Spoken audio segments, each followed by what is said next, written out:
Prayer blessing for the month of October. Natapos na po ang buwan ng Setyembre at tayo po ay lubusang nagpapasalamat sa Panginoon sapagkat hindi po niya tayo pinabayaan. Nakita po natin ang lahat ng biyayang ipinagkaloob niya.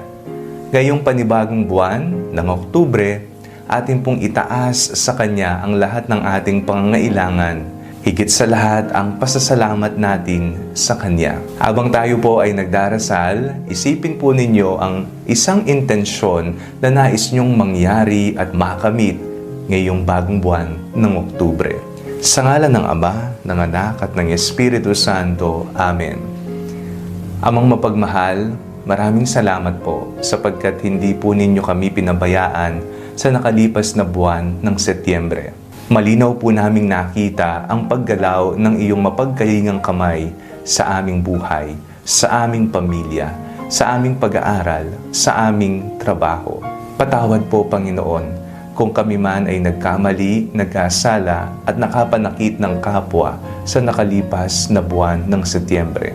Ngayon pong uumpisahan po namin ang panibagong buwan, ninanais po namin humingi sa inyo ng ibayong lakas upang mapagtagumpayan namin ang lahat ng mga hamon na aming kakaharapin. Ipinagdarasal po namin ang mga mahal namin sa buhay, ang aming mga magulang, ang aming pamilya, ang aming mga kaibigan. Bigyan niyo po sila ng isang malusog na pangangatawan at katuparan sa kanilang mga kahilingan sa iyo.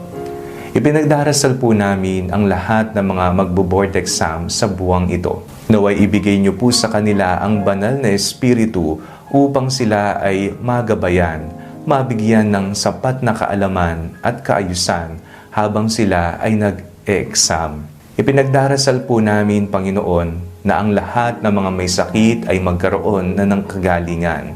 Ito man ay sakit pisikal o katawan o sakit mental, espiritual o emosyonal. Hilumin niyo po sila. Hayaan niyo pong hipuin sila ng iyong mapaghimalang kamay. Ipinagdarasal po namin ang aming bayan. Nawa ang kapayapaan, kaayusan, ang malasakit sa mga nangangailangan at mahihirap ay maging prioridad ng aming mga lider. Ipinagdarasal po namin ang aming Santo Papa.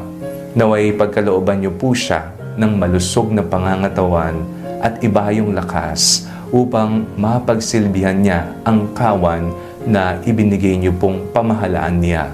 Ipinagdarasal po namin ang bawat isa na nawa ang iyong paggabay, ang lahat ng pagpapalang aming kinakailangan ay mapasa amin. Maraming salamat po, Panginoong Jesucristo. Lagi po kayong nariyan para sa amin. Ito po ang aming mga ipinagdarasal sa ngalan ni Jesus na aming Panginoon, ang aming mabuting pastol. Amen. Sa ngalan ng Ama, ng Anak, at ng Espiritu Santo. Amen. Ano ang pinagdasal mo para sa panibagong buwan ng Oktubre? Let me know at the comment section below para ipagdasal po natin ito ng sama-sama. And do not forget to like and share this video. Inaanyayahan ko rin po kayo na mag-like at mag-follow sa bagong page po ng Panalangin Bago Matulog. Ugaliin po natin ang magpasalamat at magdasal sa Diyos tuwing gabi bago po tayo magpahinga.